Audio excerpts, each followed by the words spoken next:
पातशाह जी की पावन बाणी दियां लड़ीवार विचारां आप संगतां गुरु दरबार अंदर जुड़ करके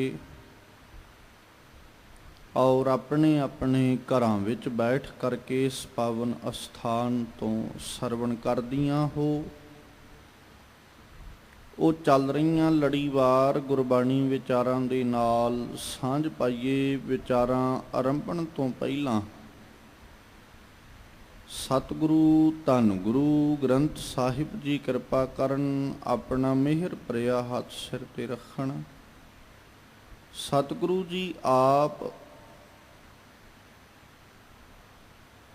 ਰਸਨਾ ਉੱਤੇ ਵਰਤ ਕੇ ਆਪਣੀ ਪਾਵਨ ਬਾਣੀ ਆਪਣੇ ਸ਼ਬਦ ਦੀ ਵਿਚਾਰ ਕਰਵਾ ਲੈਣ ਔਰ ਆਪ ਸਰਬਤ ਸੰਗਤ ਬਖਸ਼ੋ ਅਸੀਸ। ਕੋਈ ਰਸਨਾ ਵਾਂਝੀ ਨਾ ਰਹੇ। ਦੋਵੇਂ ਹੱਥ ਜੋੜ ਆਪਣੀਆਂ ਮਨ ਬਿਰਤੀਆਂ ਇਕਾਗਰ ਕਰਦਿਆਂ ਲਵਾਓ ਗੁਰੂ ਚਰਨਾਂ ਵਿੱਚ ਹਾਜ਼ਰੀ। ਅਦਬ ਸਹਿਤ ਸਰਬਤ ਸੰਗਤ मिल करके उच्चारण करो जी। सतनाम श्री वाहिगुरु साहिब जी। एक बार फिर करो रसनामा पवित्र और मिल के आखो जी। सतनाम श्री वाहिगुरु साहिब जी। वाहिगुरु साहिब जी। माझ महला पंजवा। खोजत खोजत दर्शन चाहे, पात पात बन बन अवगाहे।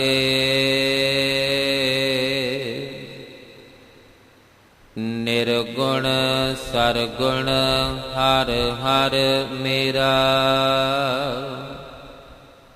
कोई है जियो आन मिलावे जियो।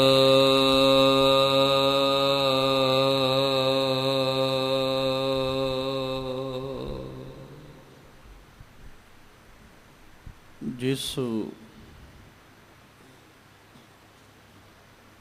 पावन शब्द का पाठ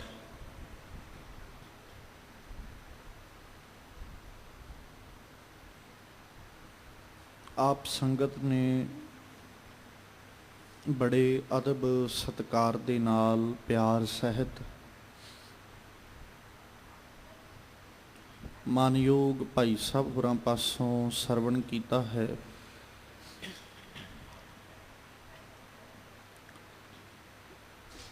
ਇਹ ਪਾਵਨ ਬਚਨ ਸਤਿਗੁਰੂ ਧੰਨ ਗੁਰੂ ਅਰਜਨ ਦੇਵ ਸਾਹਿਬ ਜੀ ਕੇ ਮੁਖਾਰਬਿੰਦ ਤੋਂ ਉਚਾਰਨ ਕੀਤੇ ਹੋਏ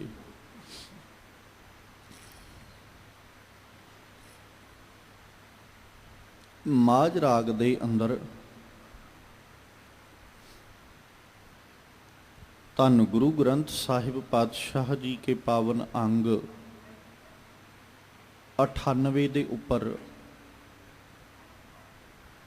ਸੁਭਾਈਮਾਨ ਹੈ।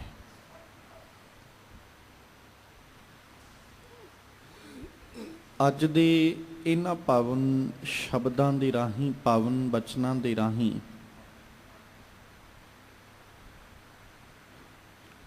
ਸਤਿਗੁਰੂ ਜੀ ਨੇ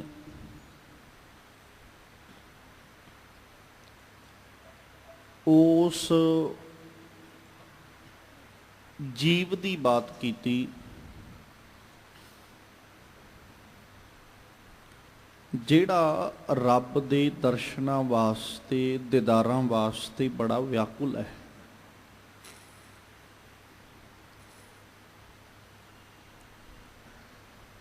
ਉਹ ਜੀਵ ਜਿਹੜਾ ਰੱਬ ਜੀ ਦੇ ਦਰਸ਼ਨਾਂ ਨੂੰ ਕਰਨ ਵਾਸਤੇ ਰੱਬ ਦੀ ਖੋਜ ਕਰ ਰਿਹਾ ਹੈ।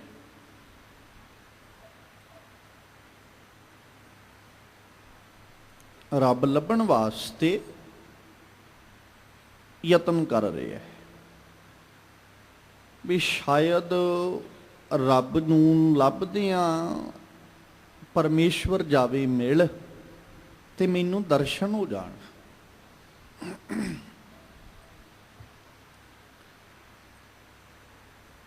ਔਰ ਸਤਿਗੁਰੂ ਜੀ ਨੇ ਫਿਰ ਦੱਸਿਆ ਕਿ ਉਹ ਜੀਵ ਨੇ ਕਿਵੇਂ ਕਿਵੇਂ ਪਰਮੇਸ਼ਵਰ ਨੂੰ ਖੋਜਣ ਵਾਸਤੇ ਯਤਨ ਕੀਤੇ।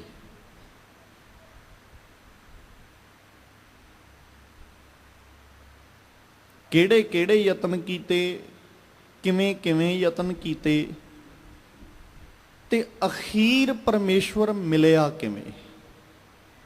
ਜਾਂ ਅੱਜ ਇਉਂ ਕਹਿ ਲਓ, ਸਤਿਗੁਰੂ ਅਰਜਨ ਦੇਵ ਪਾਤਸ਼ਾਹ ਜੀ ਸਾਨੂੰ ਪਰਮੇਸ਼ਵਰ ਕਿਵੇਂ ਮਿਲੇਗਾ ਉਹ ਢੰਗ ਦੱਸ ਰਹੇ।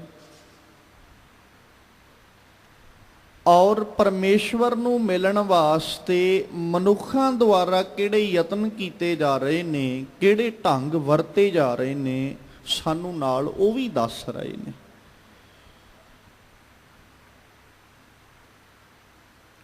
ਮਨੁੱਖ ਕਿਸੇ ਵੀ ਵਸਤੂ ਦੀ ਖੋਜ ਕਰਦਾ ਹੈ,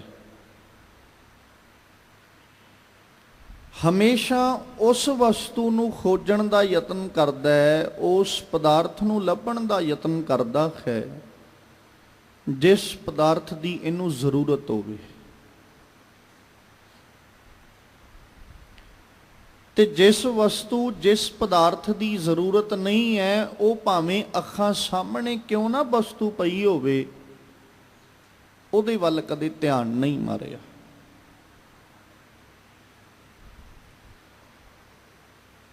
ਔਰ ਸਤਿਗੁਰੂ ਜੀ ਨੇ ਅੱਜ ਜ਼ਿਕਰ ਕੀਤਾ, ਕਹਿੰਦੇ ਖੋਜਤ ਖੋਜਤ ਦਰਸ਼ਨ ਚਾਹੇ।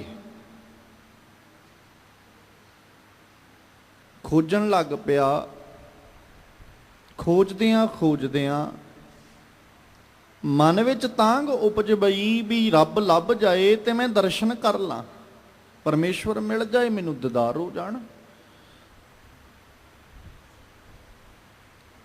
ਫਿਰ ਇੱਕ ਤਰੀਕਾ ਨਹੀਂ, ਇੱਕ ਢੰਗ ਨਹੀਂ, ਜਾਂ ਇੱਕ ਥਾਂ ਨਹੀਂ ਵੀ ਜਿਹਨੂੰ ਫਰੋਲਿਆ ਹੋਵੇ। ਭਾਂਤ ਭਾਂਤ ਬਨ ਬਨ ਅਵਗਾਹੇ, ਬੜੀ ਭਾਂਤਾਂ ਦੇ ਨਾਲ, ਬਹੁਤ ਤਰੀਕਿਆਂ ਦੇ ਨਾਲ, ਪਤਾ ਹੀ ਨਹੀਂ ਕਿੰਨੇ ਕੁ ਜੰਗਲ ਫਰੋਲੇ। ਅਵਗਾਹੇ ਮਤਲਬ ਗਾਉਣਾ, ਫਿਰਨਾ, ਰੱਬ ਨੂੰ ਲੱਭਦਾ ਫਿਰਦਾ। ਫਿਰ ਸਤਿਗੁਰੂ ਜੀ ਆ ਕੇ ਕਹਿੰਦੇ ਨਿਰਗੁਣ ਸਰਗੁਣ ਹਰ ਹਰ ਮੇਰਾ।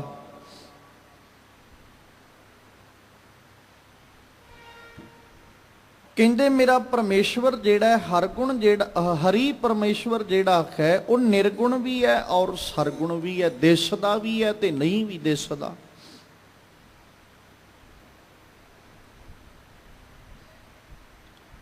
ਮਤਲਬ ਇਹ ਹੈ ਵੀ ਜਦੋਂ ਤੇ ਅਸੀਂ ਉਹਨੂੰ ਕੁਦਰਤ ਤੋਂ ਉੱਪਰ ਹੋ ਕੇ ਵੇਖਾਂਗੇ ਤੇ ਉਹ ਨਿਰਗੁਣ ਸਰੂਪ ਹੈ, ਉਹ ਨਜ਼ਰ ਹੀ ਨਹੀਂ ਆਉਂਦਾ।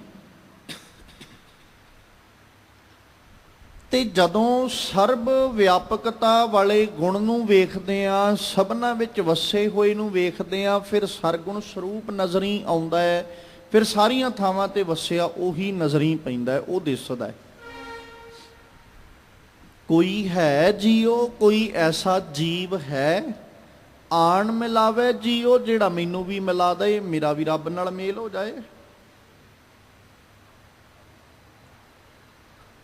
ਖੋਜ ਸ਼ੁਰੂ ਕੀਤੀ ਇੱਕ ਇਨਸਾਨ ਨੇ ਮਨੁੱਖ ਨੂੰ ਲੱਭਣ ਰੱਬ ਜੀ ਨੂੰ ਲੱਭਣ ਵਾਸਤੇ।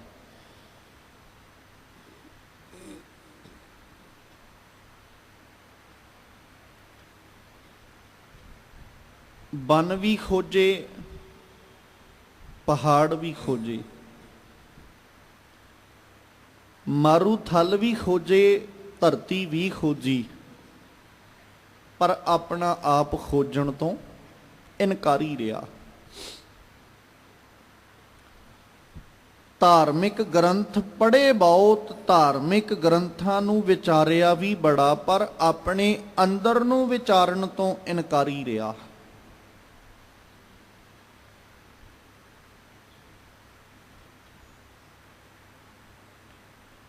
ਸਤਿਗੁਰੂ ਜੀ ਨੇ ਅੱਜ ਜਿਹੜਾ ਜ਼ਿਕਰ ਕੀਤਾ ਉਹਦੇ ਵਿੱਚ ਇਸੇ ਬਾਤ ਨੂੰ ਸਮਝਾਇਆ ਹੈ। ਕੇਵਲ ਪਹਾੜਾਂ ਨੂੰ ਜਾਂ ਜੰਗਲਾਂ ਨੂੰ ਖੋਜ ਲੈਣਾ ਇਹ ਨਹੀਂ ਕਿ ਅਸੀਂ ਰੱਬ ਦੀ ਖੋਜ ਵਿੱਚ ਨਿਕਲ ਪਏ ਹਾਂ। ਪਹਾੜਾਂ ਨੂੰ ਖੋਜਣ ਵਾਲੀ ਤੇ ਦੁਨੀਆ ਬਹੁਤ ਪਈ ਹੈ, ਤੇ ਗਿਣਤੀ ਜੰਗਲਾਂ ਨੂੰ ਖੋਜਣ ਵਾਲਿਆਂ ਦੀ ਵੀ ਬਹੁਤ ਹੈ। ਇਹ ਨਹੀਂ ਵੀ ਦੁਨੀਆ ਕੇਵਲ ਪਹਾੜ ਖੋਜ ਰਹੀ ਹੈ ਤੇ ਜੰਗਲ ਨਹੀਂ। ਪਹਾੜ ਖੋਜਣ ਵਾਲਿਆਂ ਨੇ ਪਹਾੜਾਂ ਨੂੰ ਖੋਜਿਆ, ਜੰਗਲ ਖੋਜਣ ਵਾਲੇ ਜੰਗਲ ਖੋਜ ਰਹੇ। ਉਹ ਆਪਣੇ ਆਪਣੇ ਮਤਲਬ ਔਰ ਆਪਣੇ ਆਪਣੇ ਮਕਸਦ ਲਈ ਕਰਮ ਕਰ ਰਹੇ।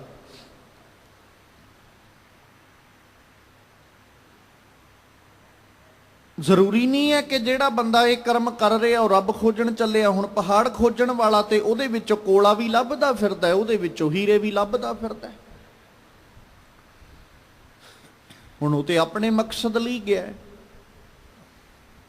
ਜਿਹੜਾ ਜੰਗਲ ਦੀ ਖੋਜ ਕਰਨ ਵਾਲਾ ਉਹ ਜੰਗਲ ਦੇ ਵਿੱਚੋਂ ਕਈ ਤਰ੍ਹਾਂ ਦੀਆਂ ਜੜੀਆਂ ਬੂਟੀਆਂ ਲੱਭਦਾ ਫਿਰਦਾ। ਹੁਣ ਅਸੀਂ ਇਹ ਤੇ ਕਹਿ ਨਹੀਂ ਸਕਦੇ ਵੀ ਉਹ ਵੀ ਰੱਬ ਖੋਜਣ ਚੱਲਿਆ, ਰੱਬ ਲੱਭਣ ਚੱਲਿਆ। ਸਤਿਗੁਰੂ ਜੀ ਨੇ ਜਦੋਂ ਬਾਣੀ ਵਿੱਚ ਜ਼ਿਕਰ ਕੀਤਾ ਤੇ ਬਾਬਾ ਫਰੀਦ ਜੀ ਬੜਾ ਪਿਆਰਾ ਬਚਨ ਆਖਦੇ, ਕਹਿੰਦੇ ਫਰੀਦਾ ਜੰਗਲ ਜੰਗਲ ਕਿਆ ਭਵੈ ਵਣ ਕੰਡਾ ਮੋੜੇ। ਜੇ ਰੱਬ ਖੋਜਣ ਚੱਲੇ ਆ ਨਾ, ਤੇ ਰੱਬ ਖੋਜਣ ਜਾਣ ਤੋਂ ਪਹਿਲਾਂ ਆਪਣਾ ਅੰਦਰ ਪੜਚੋਲ ਕੇ ਵੇਖੀ ਵੀ ਤੂੰ ਜੰਗਲਾਂ 'ਚ ਕਰਨ ਕੀ ਚੱਲੇ ਆ। ਜਾਂ ਤੇ ਤੈਨੂੰ ਉਹਦਾ ਥਾਂ ਪਤਾ ਹੋਵੇ, ਤੈਨੂੰ ਟਿਕਾਣਾ ਪਤਾ ਹੋਵੇ ਵੀ ਭਾਈ ਉਹ ਜੰਗਲ 'ਚ ਵੱਸਦਾ, ਤੂੰ ਜੰਗਲ 'ਚ ਤੁਰੇ ਆ ਜਾ, ਫਿਰ ਤੇ ਬੰਦਾ ਜਾਂਦਾ ਵੀ ਚੰਗਾ ਲੱਗਦਾ। ਜਦ ਨਾ ਸਾਨੂੰ ਉਹਦਾ ਥਾਂ ਪਤਾ ਨਾ ਟਿਕਾਣਾ ਪਤਾ ਤੇ ਜੰਗਲ ਵਿੱਚ ਜਾ ਕੇ ਕਰਾਂਗੇ ਕੀ।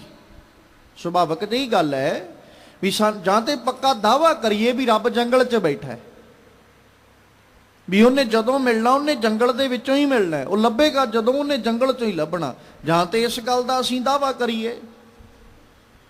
ਇਸ ਗੱਲ ਦੀ ਸਾਨੂੰ ਸੋਝੀ ਨਹੀਂ ਹੈ ਕਿ ਉਹ ਬੈਠਾ ਕਿੱਥੇ ਹੈ। ਤੇ ਬਾਬਾ ਫਰੀਦ ਜੀ ਕਹਿੰਦੇ ਵੀ 10 ਜੰਗਲ 'ਚ ਜਾ ਕੇ ਕਰੇਗਾ ਕੀ। ਤੇ ਜਦੋਂ ਉਹਨਾਂ ਨੂੰ ਪੁੱਛਿਆ ਵੀ ਦੱਸ ਦਿਓ ਜੀ ਮੈਂ ਜੰਗਲ 'ਚ ਜਾ ਕੇ ਕਰਾਂਗਾ ਕੀ, ਤੇ ਉਹ ਦੱਸਦਿਆਂ ਆਖਦੇ ਕਹਿੰਦੇ ਵਣ ਕੰਡਾ ਮੋੜੇ, ਬਸ ਇਦੋਂ ਵੱਧ ਕੁਝ ਨਹੀਂ ਕਰ ਸਕਦਾ ਤੂੰ। ਵੀ ਆਪਣੇ ਪੈਰਾਂ ਥੱਲੇ ਕਿੰਨੀਆਂ ਜੜੀਆਂ ਬੂਟੀਆਂ ਲਤਾੜੇਗਾ, ਕਈ ਤਰ੍ਹਾਂ ਦੇ ਪੇੜ ਪੌਦੇ ਤੂੰ ਆਪਣੇ ਪੈਰਾਂ ਥੱਲੇ ਲਤਾੜੇਗਾ, ਕਈ ਟਾਹਣੀਆਂ ਮੋੜੇਗਾ, ਬੜਾ ਕੁਝ ਕਰੇਗਾ, ਵਣ ਕੰਡਾ ਮੋੜੇ। ਪਰ ਇਦੋਂ ਅਗਲੀ ਪੰਕਤੀ ਵਿੱਚ ਬਾਬਾ ਫਰੀਦ ਜੀ ਦੱਸਦਿਆਂ ਆਖਦੇ ਵਸੀ ਰੱਬ ਖਿਆਲੀ ਹੈ ਜੰਗਲ ਕਿਆ ਢੂੰਡੇ। ਜੰਗਲ 'ਚ ਕੀ ਲੱਭਣ ਚੱਲੇ ਆ। ਹਿਆਲੀਆ ਮਤਲਬ ਹਿਰਦਾ, ਰੱਬ ਤੇ ਹਿਰਦੇ ਵਿੱਚ ਬੈਠਾ, ਜੰਗਲ 'ਚ ਕੀ ਲੱਭਣ ਚੱਲੇ ਆ। ਇਸੇ ਤਰ੍ਹਾਂ ਧੰਨ ਗੁਰੂ ਤੇਗ ਬਹਾਦਰ ਪਾਤਸ਼ਾਹ ਜੀ ਜਦੋਂ 52 ਬਚਨ ਕਰਦੇ, ਉਹ ਆਖਦੇ ਕਾਹੇ ਰੇ ਬਨ ਖੋਜਣ ਜਾਈ। ਕਿਉਂ ਲੱਭਣ ਚੱਲੇ ਆ ਭਾਈ ਜੰਗਲ। ਸਰਬ ਨਿਵਾਸੀ ਸਦਾ ਅਲੇਪਾ, ਉਹ ਤੇ ਸਰਬ ਨਿਵਾਸੀ ਹੈ, ਸਦਾ ਅਲੇਪ ਰਹਿਣ ਵਾਲਾ ਹੈ। ਤੋਹੀ ਸੰਗ ਸਮਾਈ ਤੇਰੇ ਵਿੱਚ ਬੈਠਾ ਹੋਇਆ ਹੈ। ਬਹੁਪ ਮਧ ਜਿਉ ਬਾਸ ਬਸਤ ਹੈ, ਮੁਕਰ ਮਾਹੀ ਜੈਸੇ ਸ਼ਾਈ, ਤੈਸੇ ਹੀ ਹਰ ਬਸੈ ਨਿਰੰਤਰ ਘਟ ਹੀ ਖੋਜੋ ਭਾਈ। ਅੰਦਰ ਖੋਜਿਆ ਜੰਗਲਾਂ ਦੇ ਵਿੱਚ ਤੇ ਬਹੁਤ ਫਿਰ ਲਿਆ, ਪਹਾੜਾਂ ਦੀਆਂ ਚੋਟੀਆਂ ਸਿਖਰਾਂ ਤੇ ਵੀ ਚੜ ਗਿਆ ਵੀ ਸ਼ਾਇਦ ਰੱਬ ਮਿਲ ਜਾਏ। ਜਿਹੜਾ ਜੀਵ ਪਹਾੜਾਂ ਦੀ ਚੋਟੀ ਤੇ ਜਾ ਕੇ ਬੈਠਣ ਵਾਲਾ, ਕੀ ਉਹ ਦਾਅਵਾ ਕਰਕੇ ਕਹਿ ਸਕਦਾ ਕਿ ਰੱਬ ਪਹਾੜ ਦੇ ਸਿਖਰ ਤੇ ਬੈਠਾ ਹੈ। ਜਾਂ ਜੰਗਲਾਂ ਦੇ ਵਿੱਚ ਜਾ ਕੇ ਰੱਬ ਨੂੰ ਲੱਭਣ ਵਾਲਾ ਜੀਵ ਦਾਅਵਾ ਕਰਕੇ ਕਹਿ ਸਕਦਾ ਕਿ ਰੱਬ ਸੰਘਣੇ ਜੰਗਲ ਵਿੱਚ ਬੈਠਾ ਹੈ। ਫਿਰ ਤੇ ਪੜਚੋਲ ਕਰਦਾ ਵੀ ਚੰਗਾ ਲੱਗਦਾ ਹੈ। ਪਰ ਬਾਬਾ ਫਰੀਦ ਜੀ ਤੇ ਧੰਨ ਗੁਰੂ ਤੇਗ ਬਹਾਦਰ ਸਾਹਿਬ ਦਾਅਵਾ ਕਰਦਿਆਂ ਕਹਿੰਦੇ ਰੱਬ ਤੇਰੇ ਅੰਦਰ ਬੈਠਾ ਹੈ। ਇਹਦੂ ਵਧੀਕ ਕੀ ਹੋ ਸਕਦਾ ਹੈ। ਜਿਸ ਚੀਜ਼ ਦਾ ਦਾਵਾ ਹੀ ਨਹੀਂ ਹੈ ਉਹਦੇ ਤੇ ਭਰੋਸਾ ਕੀ। ਤੇ ਜਿਹਦਾ ਦਾਵਾ ਹੈ ਉਹਨੂੰ ਇਨਸਾਨ ਮੰਨਣ ਤੋਂ ਇਨਕਾਰੀ ਹੋਇਆ ਬੈਠੇ। ਸਿਆਣਪ ਕਿੱਥੇ ਹੈ? ਜਾਂ ਤੇ ਦਾਵਾ ਕਰੀਏ ਵੀ ਭਾਈ ਇਸ ਚੀਜ਼ ਦਾ ਮੈਂ ਦਾਵਾ ਕਰਦਾ, ਰੱਬ ਜੰਗਲ ਵਿੱਚ ਬੈਠਾ ਹੈ, ਲੱਭਣਾ ਹੈ ਬਸ ਜਾ ਕੇ। ਮੈਂ ਪਹਾੜ ਦੇ ਸਿਖਰ ਚੋਟੀ ਤੇ ਪਹੁੰਚਣਾ ਹੈ, ਉਹ ਚੋਟੀ ਤੇ ਬੈਠਾ ਹੈ। ਗੁਰੂ ਤੇਗ ਬਹਾਦਰ ਸਾਹਿਬ ਸਵਾਲ ਕਰਦੇ ਆ, ਕਹਿੰਦੇ ਦੱਸ ਕਿੱਥੇ ਚੱਲੇ ਆ? ਕਾਹੇ ਰੇ? ਕਿਉਂ?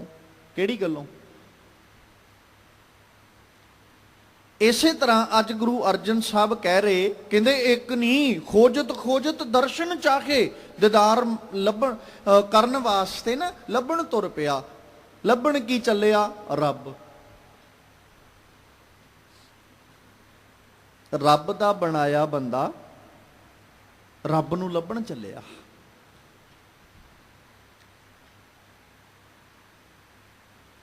ਜਿੰਨੇ ਇਹਨੂੰ ਬਣਾ ਕੇ ਇਹਦੇ ਵਿੱਚ ਆਪਣਾ ਆਪਾ ਟਕਾ ਲਿਆ, ਇਹ ਉਸੇ ਨੂੰ ਹੀ ਲੱਭਣ ਚੱਲਿਆ ਵੀ ਚਲੋ ਲੱਭ ਕੇ ਆਈਏ। ਫਿਰ ਸਾਰੇ ਜੰਗਲ ਖੋਜ ਮਾਰੇ, ਸਾਰੀ ਭਾਂਤ ਭਾਂਤ ਤਰੀਕੇ ਦੇ, ਕਦੇ ਕਿਸੇ ਢੰਗ ਨਾਲ ਤੁਰਿਆ ਜਾਂਦਾ ਹੈ, ਕਦੇ ਲੇਟਦਾ ਜਾਂਦਾ ਹੈ, ਕਦੇ ਖੜੋ ਕੇ ਤੁਰਿਆ ਜਾਂਦਾ ਹੈ, ਬੜੇ ਤਰੀਕੇ ਵਰਤੇ। ਪਰ ਖੜਾ ਫਿਰ ਵੀ ਉੱਥੇ ਹੀ ਹੈ, ਅਜੇ ਤੱਕ ਮਿਲਿਆ ਨਹੀਂ। ਅਜੇ ਤੱਕ ਪ੍ਰਭੂ ਮਿਲਾਪ ਤੋਂ ਸਖਣਾ ਬੈਠਾ ਜੀਵ ਜਿਹੜਾ ਰੱਬ ਨੂੰ ਖੋਜਣ ਚੱਲਿਆ। ਇੱਕ ਖਿਆਲ ਅਸੀਂ ਆਪਣੇ ਮਨਾਂ ਵਿੱਚ ਪੱਕਾ ਕਰ ਲਈਏ,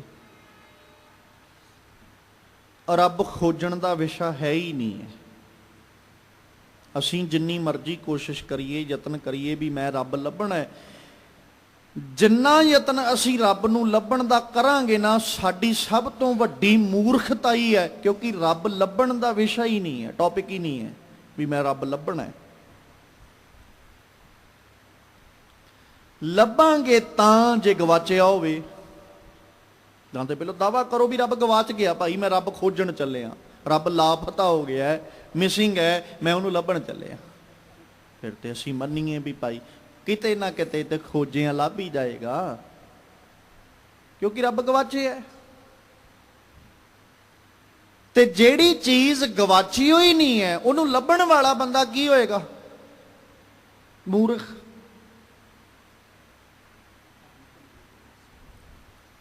ਇਹਨੂੰ ਸੌਖੇ ਰੂਪ ਚ ਸਮਝੀਏ। ਘਰ ਦੇ ਵਿੱਚ ਵਸਤੂ ਪਈ ਹੈ, ਸਾਫ਼ ਅੱਖਾਂ ਦੇ ਸਾਹਮਣੇ ਪਈ। ਘਰ ਦਾ ਮਨੁੱਖ, ਘਰ ਵਿੱਚ ਰਹਿਣ ਵਾਲਾ ਬੰਦਾ, ਉਹ ਵਸਤੂ ਜਿਹੜੀ ਘਰ ਵਿੱਚ ਪਈ ਹੈ ਉਹਨੂੰ ਖੋਜਣ ਵਾਸਤੇ ਬਾਹਰ ਗਲੀਆਂ, ਮੁਹੱਲੇ, ਸ਼ਹਿਰ, ਪਿੰਡ, ਜ਼ਿਲ੍ਹਾ ਛਾਣਦਾ ਫਿਰਦਾ ਹੈ। ਵਸਤੂ ਘਰੇ ਪਈ,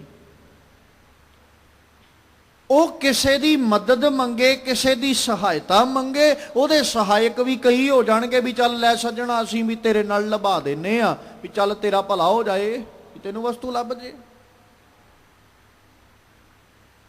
ਸਹਿਜ ਸੁਭਾਅ ਉਹਨੂੰ ਕੋਈ ਪੁੱਛ ਲਏ ਵੀ ਤੂੰ ਆਪਣੇ ਘਰੇ ਵੇਖੀ ਹੈ ਵਸਤੂ, ਤੇ ਉਹ ਅੱਗੋਂ ਹਾਂ ਵਸਤੂ ਤੇ ਘਰੇ ਪਈ ਹੈ, ਵੀ ਮੈਂ ਵੇਖੀ ਨਹੀਂ, ਮੈਨੂੰ ਪਤਾ ਵੀ ਹੈ ਵੀ ਵਸਤੂ ਘਰੇ ਪਈ ਹੈ। ਤੇ ਜਿੰਨੇ ਨਾਲ ਤੁਰਨ ਵਾਲੇ ਕੀ ਕਰਨਗੇ? ਸਾਰੇ ਇਹੀ ਕਹਿਣਗੇ ਨਾ ਤੇਰੇ ਨਾਲੋਂ ਵੱਡਾ ਮੂਰਖ ਕਿਹੜਾ ਹੋ ਸਕਦਾ, ਵੀ ਆਪਣਾ ਸਮਾਂ ਵੀ ਬਰਬਾਦ ਕੀਤਾ ਤੇ ਸਾਡਾ ਵੀ ਕੀਤਾ, ਵੀ ਸਾਨੂੰ ਹੀ ਆਪਣੀ ਮੂਰਖਤਾਈ ਤੋਂ ਗੁਰੇਜ਼ ਕਰਨਾ ਚਾਹੀਦਾ ਸੀ। ਅਸੀਂ ਉਹੀ ਤੇਰੇ ਨਾਲ ਨਾ ਤੁਰਦੇ, ਸਾਨੂੰ ਤੇ ਪਤਾ ਸੀ ਵੀ ਤੂੰ ਵੱਡਾ ਮੂਰਖ ਹੈ। ਵੀ ਵਸਤੂ ਤੇਰੀ ਘਰੇ ਪਈ, ਫਿਰ ਵਸਤੂ ਪਈ ਵੀ ਅੱਖਾਂ ਸਾਹਮਣੇ, ਘਰੇ ਵੀ ਗਵਾਚੀ ਕੋਈ ਨਹੀਂ, ਸਾਹਮਣੇ ਪਈ, ਲੱਭਣ ਤੂੰ ਬਾਹਰ ਤੁਰਿਆ ਫਿਰਦਾ, ਤੈਨੂੰ ਕੌਣ ਕਵੇ ਤੂੰ ਸਿਆਣਾ ਹੈ? ਬਸ ਉਹ ਜਿੱਦਾਂ ਉਹ ਮਨੁੱਖ ਲੱਭਣ ਤੁਰਿਆ ਹੋਇਆ ਨਾ ਰੱਬ ਵਸਤੂ ਨੂੰ, ਉਸੇ ਤਰ੍ਹਾਂ ਅਸੀਂ ਮਨੁੱਖ ਰੱਬ ਲੱਭਣ ਤੁਰੇ ਹੋਏ ਆ। ਬੈਠਾ ਉਹ ਸਾਡੇ ਵੀ ਘਰੇ ਹੀ ਹੈ, ਅੱਖਾਂ ਦੇ ਸਾਹਮਣੇ ਹੀ ਹੈ। ਅਸੀਂ ਅੱਖਾਂ ਬੰਦ ਕਰਕੇ ਉਹਨੂੰ ਵੇਖਣ ਤੋਂ ਗੁਰੇਜ਼ ਕੀਤਾ ਹੋਇਆ ਹੈ ਤੇ ਬਾਹਰ ਲੱਭਦੇ ਫਿਰਦੇ। ਇਸੇ ਕਰਕੇ ਨਾ ਜਦੋਂ ਆਪਾਂ ਸਤਿਗੁਰੂ ਜੀ ਕੀ ਬਾਣੀ ਪੜ੍ਹਦੇ ਤੇ ਮਾਲਕ ਜੀ ਨੇ ਬਾਣੀ ਵਿੱਚ ਜ਼ਿਕਰ ਕਰਦੇ ਆਖਿਆ, ਉਹ ਪਰਮੇਸ਼ਵਰ ਜਿਹੜਾ ਨਾ ਹੈ ਤੇ ਅੰਦਰ ਹੀ ਬੈਠਾ, ਤੇ ਗੁਰੂ ਸਾਹਿਬ ਕਹਿੰਦੇ ਵੀ ਮੈਂ ਉਸ ਥਾਂ ਤੇ ਉਹਨੂੰ ਲੱਭਣ ਤਾਂ ਜਾਵਾਂ, ਜਾਓ ਇਹਾਂ ਨਾ ਹੋਏ ਉਹਾਂ ਤਉ ਜਾਈਐ, ਉੱਥੇ ਤੇ ਤਾਂ ਜਾਵਾਂ, ਜਾਓ ਇਹਾਂ ਨਾ ਹੋਏ ਜੇ ਮੇਰੇ ਅੰਦਰ ਨਾ ਹੋਵੇ।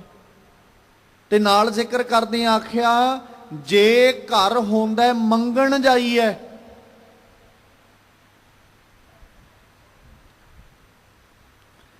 ਘਰ ਦੇ ਵਿੱਚ ਵਸਤੂ ਹੋਵੇ ਤੇ ਬੰਦਾ ਫਿਰ ਵੀ ਮੰਗਣ ਤੁਰਿਆ ਜਾਏ।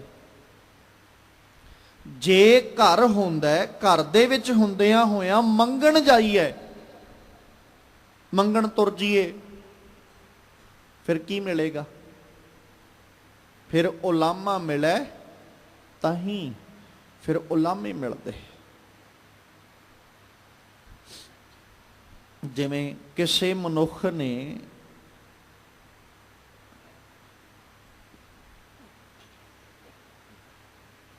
ਇੱਕ ਥਾਂ ਤੋਂ ਦੂਸਰੀ ਥਾਂ ਤੇ ਜਾਣਾ ਹੋਵੇ, ਯਾਤਰਾ ਕਰਨੀ ਹੋਵੇ, ਟਰੈਵਲ ਕਰਨਾ ਹੋਵੇ, ਤੇ ਉਹ ਕੋਸ਼ਿਸ਼ ਕਰੇ ਕਿ ਮੈਂ ਮੋਟਰ ਵਹੀਕਲ ਤੇ ਜਾਵਾਂ, ਤੇ ਮੋਟਰ ਵਹੀਕਲ ਘਰੇ ਖੜਾ ਹੋਵੇ, ਬਿਲਕੁਲ ਠੀਕ ਹੈ, ਚੱਲਦਾ ਹੈ, ਸਹੀ ਹੈ, ਸਭ ਕੁਝ ਮੌਜੂਦ ਹੈ, ਤੇ ਉਹਨੂੰ ਲੈ ਕੇ ਜਾਣ ਦੀ ਬਜਾਏ ਆਸ ਪੜੋਸ ਕੋਲੋਂ ਜਾ ਕੇ ਮੰਗੇ ਵੀ ਭਾਈ ਮੈਂ ਜਾਣਾ ਹੈ, ਮੈਨੂੰ ਤੁਸੀਂ ਮੋਟਰ ਵਹੀਕਲ ਦੇ ਦਿਓ, ਤੇ ਆਸ ਪੜੋਸ ਵਾਲੇ ਕੀ ਕਹਿਣਗੇ? ਉਲਾਮਾ ਹੀ ਮਿਲੇਗਾ ਨਾ, ਚੰਗਾ ਤੇ ਕਿਸੇ ਵੀ ਨਹੀਂ ਕਹਿਣਾ। ਜਦੋਂ ਵੀ ਕਿਸੇ ਵੱਲੋਂ ਜਵਾਬ ਮਿਲੇਗਾ ਤੇ ਜਵਾਬ ਉਹਨਾਂ ਨੇ ਚੰਗਾ ਨਹੀਂ, ਉਹਨਾਂ ਮਾੜਾ ਹੀ ਦੇਣਾ, ਕੋਈ ਭਲਾ ਜਵਾਬ ਨਹੀਂ ਉਹਨਾਂ ਨੇ।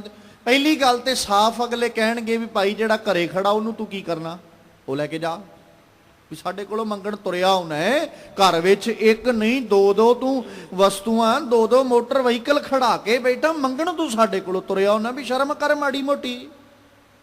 ਜਾਂ ਹੋਰ ਕਈ ਤਰ੍ਹਾਂ ਦੇ ਉਲਾਮੇ ਸੁਣਨ ਵਾਸਤੇ ਮਿਲਣਗੇ। ਤੇ ਇਸੇ ਤਰ੍ਹਾਂ ਜੇ ਇਨਸਾਨ ਆਪਣਾ ਅੰਦਰ ਫਰੋਲਣ ਦੀ ਬਜਾਏ, ਆਪਣੇ ਅੰਦਰੋਂ ਪਰਮੇਸ਼ਵਰ ਲੱਭਣ ਦੀ ਬਜਾਏ ਬਾਹਰੋਂ ਜਾ ਕੇ ਪੁੱਛਦਾ ਫਿਰੇ ਵੀ ਦੱਸੋ ਰੱਬ ਕਿਵੇਂ ਮਿਲਦਾ, ਤੇ ਕੀ ਮਿਲੇਗਾ? ਉਲਾਮੇ ਹੀ ਨੇ ਨਾ, ਅੰਦਰ ਤੇ ਫਰੋਲਿਆ ਹੀ ਨਹੀਂ। ਵੀ ਘਰ ਵਿੱਚ ਝਾਤ ਨਹੀਂ ਮਾਰਨੀ, ਆਪਣੇ ਘਰੇ ਪਈ ਵਸਤੂ ਨਹੀਂ ਵੇਖਣੀ, ਆਪਣੇ ਘਰ ਵਾਲਾ ਪਦਾਰਥ ਨਹੀਂ ਵੇਖਣਾ, ਸਗੋਂ ਬਾਹਰ ਜਾ ਕੇ ਲੋਕਾਂ ਕੋਲੋਂ ਪੁੱਛਦੇ ਫਿਰਨਾ ਵੀ ਹੈ ਤੁਹਾਡੇ ਕੋਲ ਰੱਬ।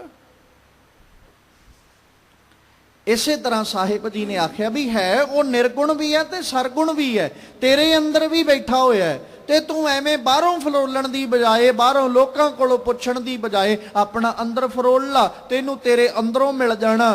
ਤੇ ਨਾਲ ਸਾਹਿਬ ਨੇ ਆਖਿਆ, ਕੋਈ ਹੈ ਜੀਓ, ਕੋਈ ਜੀਵ ਇਸ ਤਰ੍ਹਾਂ ਦਾ ਹੈ ਜਿਹੜਾ ਮੈਨੂੰ ਰੱਬੀ ਮਿਲਾਪ ਕਰਵਾ ਸਕਦਾ ਹੋਵੇ। ਘਟ ਸਾਸਤ ਵਿਚਰਤ ਮੁਖ ਗਿਆਨਾ,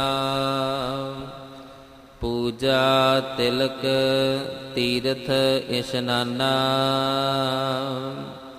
ਨਿਵਲੀ ਕਰਮ ਆਸਣ 84, ਇਨ ਮਹਿ ਸ਼ਾਂਤ ਨਾ ਆਵੇ ਜਿਉ।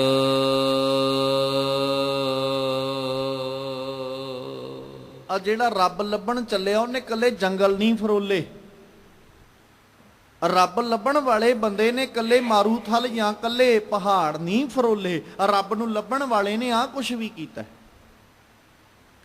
ਕਹਿੰਦੇ ਖਟ ਸ਼ਾਸਤ, 6 ਸ਼ਾਸਤਰਾਂ ਦਾ ਗਿਆਨ, ਵਿਚਰਤ ਮੁਖ ਗਿਆਨਾ, ਇੰਨਾ ਕੁ ਗਿਆਨਵਾਨ ਹੈ ਕਿ ਮੂੰਹ ਜ਼ਬਾਨੀ ਸਾਰੇ ਸ਼ਾਸਤਰਾਂ ਦਾ ਗਿਆਨ ਰੱਖਦਾ ਹੈ, ਮਤਲਬ ਯਾਦ ਹੀ ਹੈ ਸਾਰਾ ਕੁਝ, ਇੰਨਾ ਗਿਆਨਵਾਨ ਹੈ। ਫਿਰ ਸਾਰਾ ਦਿਨ 2 ਵਕਤ 3 ਵਕਤ ਜਦੋਂ ਵੀ ਸਮਾਂ ਮਿਲੇ ਉਦੋਂ ਪੂਜਾ ਵੀ ਕਰਦਾ ਹੈ।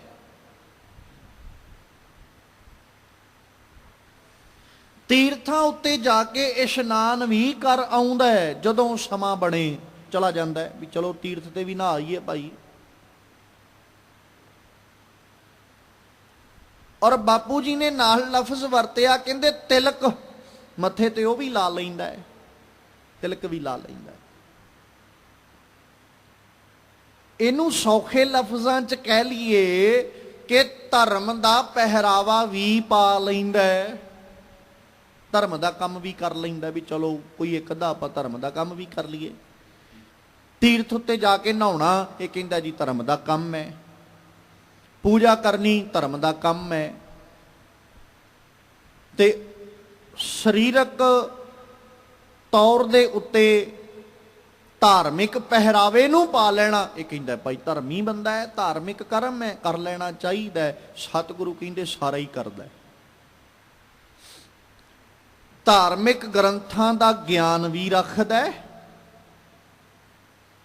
ਧਰਮ ਦੇ ਕਰਮ ਵੀ ਕਰਦਾ ਹੈ ਤੇ ਧਰਮ ਦਾ ਪਹਿਰਾਵਾ ਵੀ ਪਾਉਂਦਾ ਹੈ। ਫਿਰ ਇੱਥੇ ਹੀ ਬਸ ਨਹੀਂ, ਜੇ ਕੋਈ ਜੋਗੀ ਆ ਕੇ ਕਹਿ ਦੇ ਨਾ ਵੀ ਸੱਜਣਾ ਨਿਵਲੀ ਕਰਮ ਕਰ ਲਾ, ਇਹ ਉਹ ਵੀ ਨਹੀਂ ਛੱਡਦਾ, ਉਹ ਵੀ ਕਰ ਲੈਂਦਾ। ਆਸਣ 84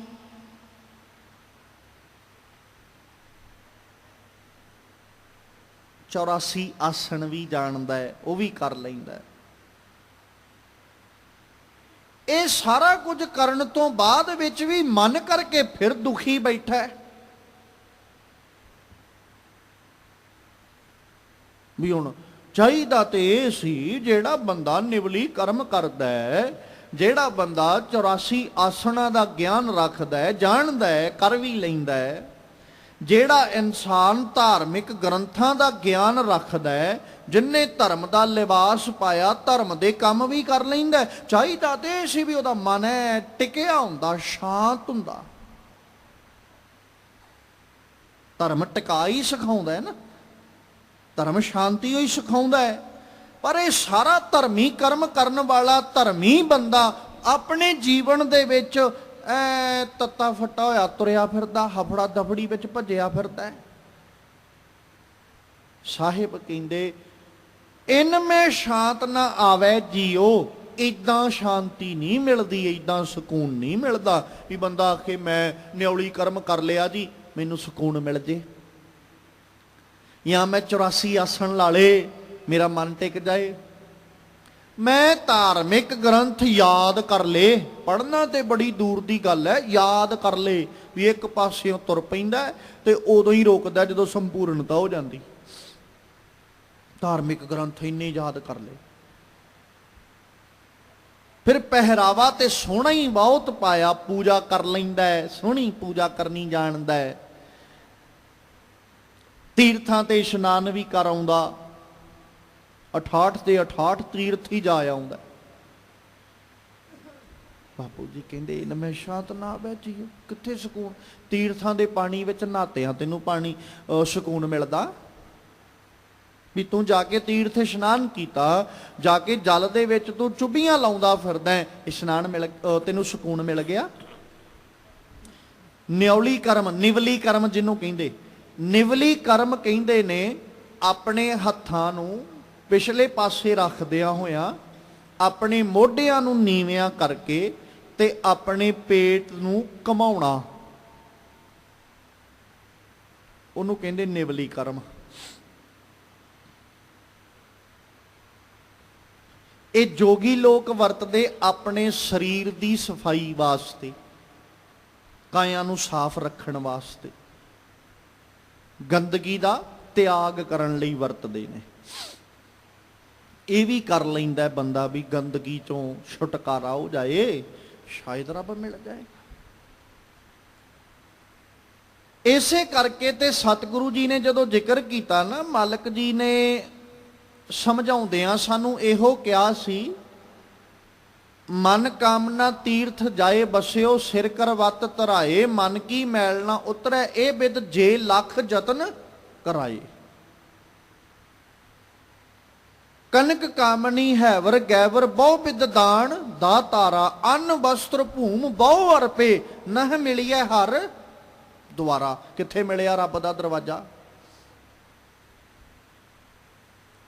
ਪੂਜਾ ਅਰਚਾ ਬੰਧਨ ਡੰਡੌਤ, ਸਿਰ ਕਰਮਨ ਰਤ ਰਹਿਤਾ।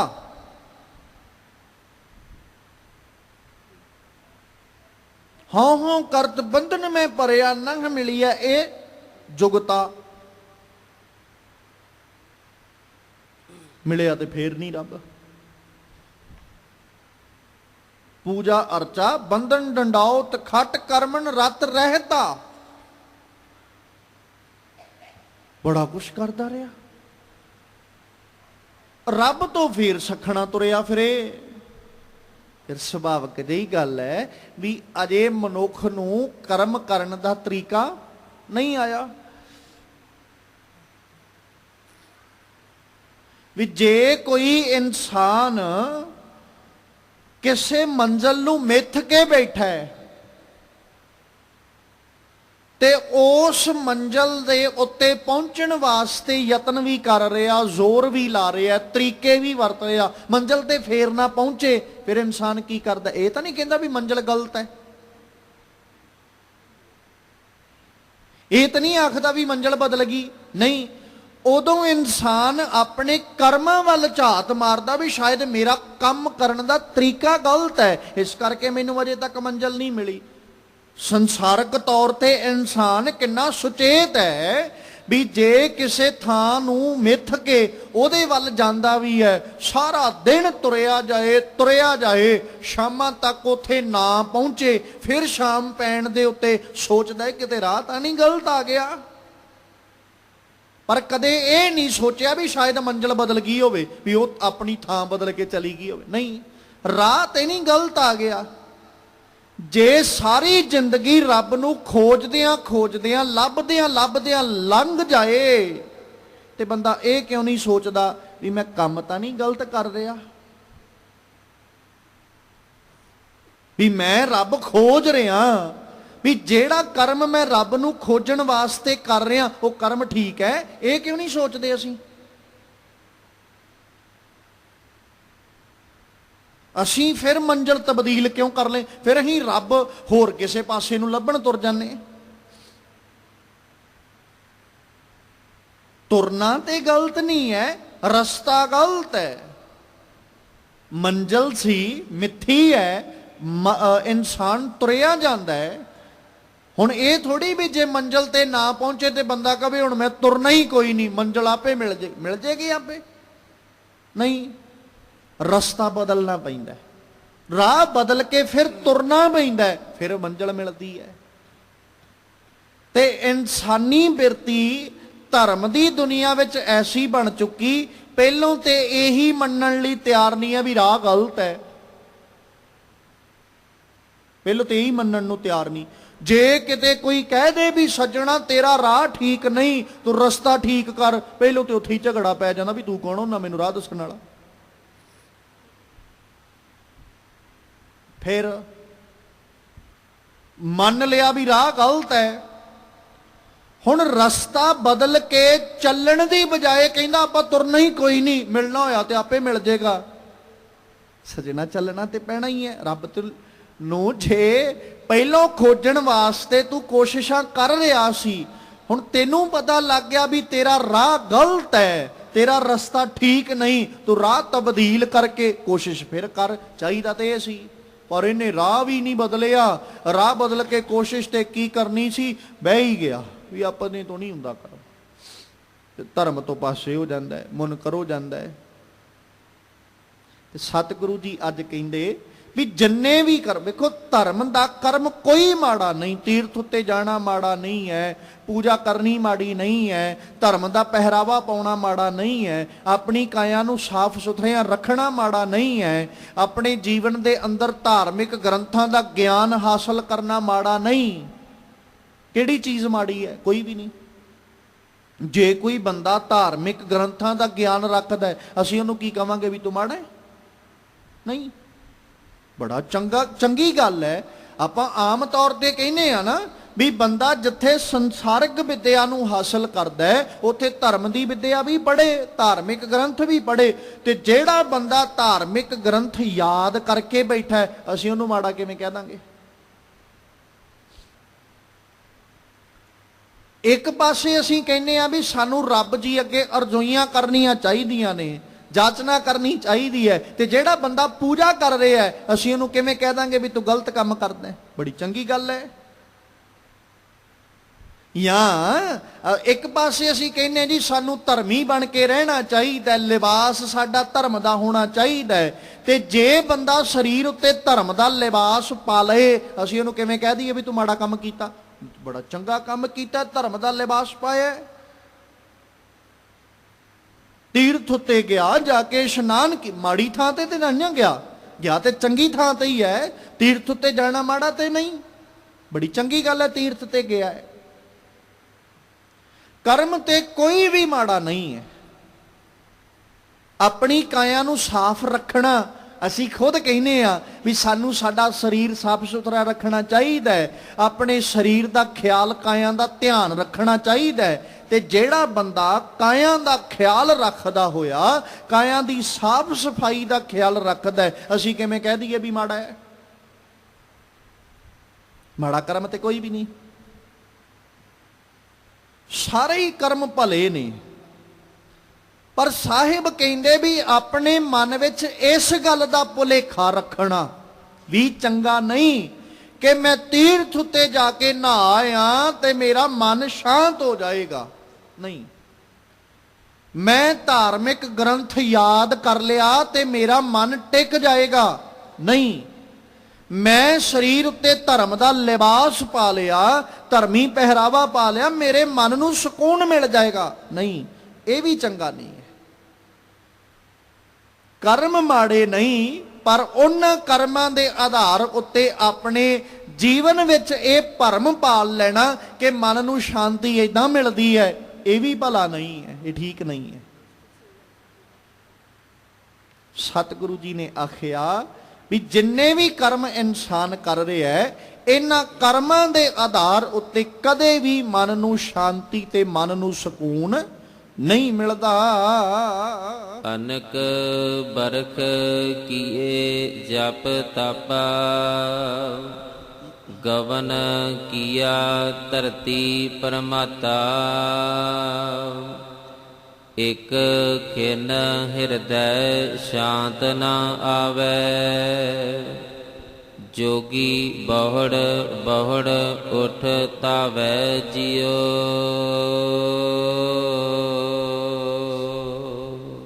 ਮਨ ਨੂੰ ਸ਼ਾਂਤੀ ਨਹੀਂ ਮਿਲੀ, ਇਹਨੇ ਰਾਹ ਤਬਦੀਲ ਕਰ ਲਿਆ। ਹੁਣ ਰਸਤਾ ਤਬਦੀਲ ਕਰਕੇ ਇਹਨੇ ਕੀਤਾ ਕਿ ਅਨੇਕ ਬਰਖ, ਅਨੇਕਾਂ ਸਾਲ ਕੀ ਇਹ ਜਪ ਤਾਪਾ, ਬੜੇ ਜਪ ਕੀਤੇ, ਬੜੇ ਤਪ ਕੀਤੇ, ਬਹੁਤ ਕੁਝ ਕੀਤਾ। ਕੇਵਲ ਜਪ ਤਪ ਨਹੀਂ ਕਰਦਾ ਰਿਹਾ, ਕਿਸੇ ਨੇ ਇਹਨੂੰ ਇਹ ਵੀ ਕਿਹਾ, ਸੱਜਣਾ ਜੇ ਕਿਤੇ ਤੂੰ ਧਰਤੀ ਦਾ ਭ੍ਰਮਣ ਕਰ ਲਏ ਨਾ, ਤੇਰਾ ਮਨ ਸ਼ਾਂਤ ਆ ਜਾਏਗਾ। ਫਿਰ ਤੁਰ ਪਿਆ, ਚਲੋ ਧਰਤੀ ਦੇ ਇੱਕ ਪਾਸਿਓਂ ਲੱਗ ਜਾਂਦੇ ਆ, ਸਾਰੀ ਹੋਈ ਘੁੰਮ ਆਵਾਂਗੇ, ਇੱਥੇ ਹੀ ਆ ਕੇ ਰੁਕ ਜਾਾਂਗੇ, ਮਨ ਟਿਕ ਜਾਣਾ ਹੈ। ਘੁੰਮ ਆਇਆ, ਸਾਰੀ ਹੋਈ ਘੁੰਮ ਆਇਆ, ਤੁਰਿਆ ਗਿਆ। ਪਰ ਬਾਪੂ ਜੀ ਕਹਿੰਦੇ ਇੱਕ ਖਿਨ ਹਿਰਦੈ ਸ਼ਾਂਤ ਨਾ ਆਵੇ, ਹਿਰਦੇ ਨੂੰ ਫਿਰ ਨਹੀਂ ਸ਼ਾਂਤੀ ਆਈ। ਫਿਰ ਬਹੁੜ ਜੋਗੀ ਬਹੁੜ ਬਹੁੜ ਉੱਠ ਧਾਵੈ ਜੀਓ, ਫਿਰ ਤੁਰਿਆ ਜਾਂਦਾ, ਉੱਠ ਉੱਠ ਕੇ ਭੱਜਦਾ ਫਿਰਦਾ, ਸ਼ਾਂਤੀ ਫਿਰ ਨਹੀਂ ਮਿਲੀ, ਟਿਕਾ ਫਿਰ ਨਹੀਂ ਮਿਲਿਆ। ਜਪ ਵੀ ਕਰ ਲਏ, ਤਪ ਵੀ ਕਰ ਲਏ, ਧਰਤੀ ਵੀ ਘੁੰਮ ਲਈ, ਸੰਨਿਆਸੀ ਬਣ ਗਿਆ ਨਾ, ਬੇਹੰਗਮ ਬਣ ਗਿਆ, ਤੁਰਿਆ ਫਿਰਦਾ ਬਸ।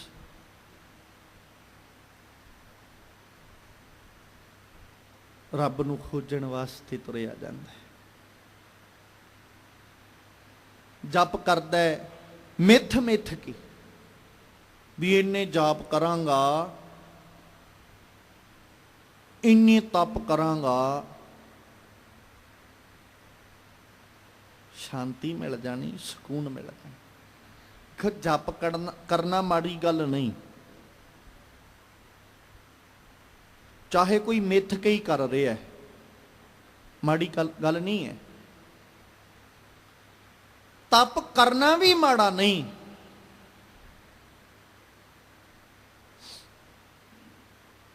ਪਰ ਬਾਪੂ ਜੀ ਦਾ ਇੱਕ ਪਾਵਨ ਬਚਨ ਬੜਾ ਪਿਆਰਾ, ਕਹਿੰਦੇ ਜਪ ਕੀਤਾ ਸਰੀਰ ਕਰਕੇ, ਤਪ ਕੀਤਾ ਸਰੀਰ ਕਰਕੇ।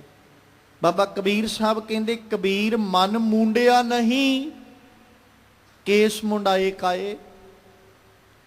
ਜੋ ਕਿਛ ਕੀਆ ਮਨ ਕੀਆ, ਮੁੰਡਾ ਮੂੰਡ ਅਜਾਏ।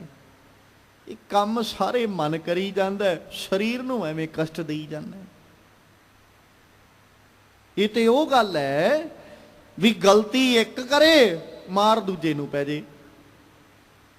ਜਿੰਨੇ ਗਲਤੀ ਕੀਤੀ ਉਹ ਚੁੱਪ ਕਰਕੇ ਐਨ ਕੰਨ ਲਪੇਟ ਕੇ ਤੁਰ ਜਾਂਦਾ ਹੈ ਵੀ ਆਪੇ ਦੂਜੇ ਨੂੰ ਵੱਜਦੀਆਂ ਰਹਿਣਗੀਆਂ। ਬਸ ਉਹੀ ਹਾਲਾਤ ਹੈ। ਗਲਤੀ ਮਨ ਕਰਦਾ ਹੈ, ਇਹ ਲਪੇਟ ਕੇ ਆਪਣਾ ਆਪਾ ਤੁਰ ਜਾਂਦਾ ਹੈ, ਦੁੱਖ ਸਰੀਰ ਨੂੰ ਭੋਗਣਾ ਪੈਂਦਾ। ਕੁੱਟ ਮਨ ਨੂੰ ਤਾਂ ਨਹੀਂ ਨਾ ਪੈਂਦੀ। ਅੱਖਾਂ ਨਾਲ ਮਾੜਾ ਵੇਖਾਂਗੇ, ਹੱਥਾਂ ਨਾਲ ਮਾੜਾ ਕਰਾਂਗੇ, ਪੈਰਾਂ ਨਾਲ ਮਾੜੀ ਥਾਂ ਤੇ ਚੱਲ ਕੇ ਜਾਵਾਂਗੇ, ਜ਼ੁਬਾਨ ਨਾਲ ਮਾੜਾ ਬੋਲਾਂਗੇ, ਕੰਨਾਂ ਨਾਲ ਮਾੜਾ ਸੁਣਾਂਗੇ। ਇੱਕ ਕੀਤਾ ਕਿੰਨੇ? ਮਨ ਦੇ ਕਹਿਣ ਤੇ ਕੀਤਾ। ਕੰਨਾਂ ਨੇ ਮਾੜਾ ਸੁਣਿਆ ਕਿਹਦੇ ਕਹਿਣ ਤੇ? ਮਨ ਦੇ। ਅੱਖਾਂ ਨੇ ਮਾੜਾ ਵੇਖਿਆ ਮਨ ਦੇ ਕਹਿਣ ਤੇ, ਹੱਥਾਂ ਨੇ ਮਾੜਾ ਕੀਤਾ ਮਨ ਦੇ ਕਹਿਣ ਤੇ, ਪੈਰਾਂ ਨੇ ਮਾੜੀ ਥਾਂ ਤੇ ਚੱਲਣਾ ਕੀਤਾ, ਜਾਣਾ ਕੀਤਾ ਮਨ ਦੇ ਕਹਿਣ ਤੇ। ਕੁੱਟ ਕਿਹਨਾਂ ਨੂੰ ਪਈ? ਮਨ ਦਾ ਤੇ ਕੁਝ ਵੀ ਨਹੀਂ ਗਿਆ। ਜੇ ਲੱਤਾਂ ਮਾੜੀ ਥਾਂ ਤੇ ਗਈਆਂ ਤੇ ਜਦੋਂ ਕੁੱਟ ਪੈਣ ਦੀ ਵਾਰੀ ਆਈ ਤੇ ਅਗਲੇ ਐਂ ਹੀ ਕਿਹਾ ਵੀ ਤੇਰੀਆਂ ਲੱਤਾਂ ਵੱਢ ਕੇ ਰੱਖ ਦੇਣੀਆਂ। ਮਨ ਦਾ ਤੇ ਕੁਝ ਵੀ ਨਹੀਂ ਗਿਆ। ਦੁੱਖ ਤੇ ਸਰੀਰ ਨੂੰ ਭੋਗਣਾ ਪਿਆ। ਜੇ ਹੱਥਾਂ ਨੇ ਮਾੜਾ ਕੀਤਾ ਤੇ ਅਗਲੇ ਮਾਰਨ ਵਾਲੇ ਨੇ ਇਹ ਕਿਹਾ ਵੀ ਤੇਰੇ ਹੱਥ ਵੱਢ ਦੇਣੇ ਅਸੀਂ। ਮਨ ਦਾ ਕੀ ਗਿਆ? ਕੁਝ ਵੀ ਨਹੀਂ। ਤੇ ਸਾਹਿਬ ਜੀ ਨੇ ਆਖਿਆ, ਕਹਿੰਦੇ ਅਨੇਕ ਬਰਖ ਕੀਏ ਜਪ ਤਾਪਾ।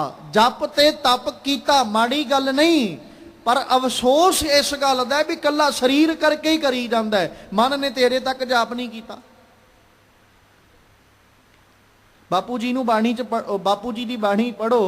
ਸਾਹਿਬ ਬਾਣੀ ਚ ਕਹਿੰਦੇ ਤਨ ਨਾ ਤਪਾਏ ਤਨੂਰ ਜਿਉ, ਬਾਲਣ ਹੱਡ ਨਾ ਬਾਲ, ਸਿਰ ਪੈਰੀ ਕਿਆ ਫੇੜਿਆ, ਅੰਦਰ ਪਿਰੀ ਸੰਭਾਲ। ਆਪਣਾ ਅੰਦਰ ਵੇਖ, ਸਿਰ ਤੇ ਪੈਰ ਦਾ ਕੀ ਕਸੂਰ ਹੈ? ਵੀ ਇਹਨਾਂ ਦਾ ਤੇ ਦੋਸ਼ ਕੋਈ ਨਹੀਂ ਹੈ, ਤੇ ਮਨ ਦੇ ਕਹਿਣ ਤੇ ਤੁਰਦੇ ਨੇ।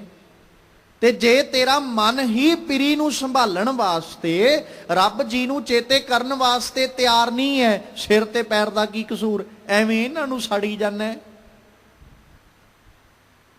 ਬਾਲਣਾ ਵਾਂਗੂ ਹੱਡੀਆਂ ਬਾਲੀ ਜਾਂਦਾ, ਕੀ ਫਾਇਦਾ ਹੋਇਆ? ਕਹਿੰਦੇ ਗਵਨ ਕੀਆ ਧਰਤੀ ਪਰਮਾਤਾ। ਸਾਰਾ ਧਰਤੀ ਹੀ ਭਰਮ ਲਈ ਗਵਨ ਕਰ ਲਿਆ, ਪਰ ਇੱਕ ਖਿਨ ਹਿਰਦੈ ਸ਼ਾਂਤ ਨਾ ਆਵੇ। ਇੱਕ ਅੱਖ ਝਮਕਣ ਜਿੰਨੇ ਸਮੇਂ ਵਾਸਤੇ ਵੀ ਹਿਰਦੇ ਨੂੰ ਸ਼ਾਂਤੀ ਨਹੀਂ ਆਈ, ਹਿਰਦੇ ਨੂੰ ਸਕੂਨ ਨਹੀਂ ਮਿਲਿਆ, ਹਿਰਦੇ ਨੂੰ ਟਿਕਾ ਨਹੀਂ ਮਿਲਿਆ।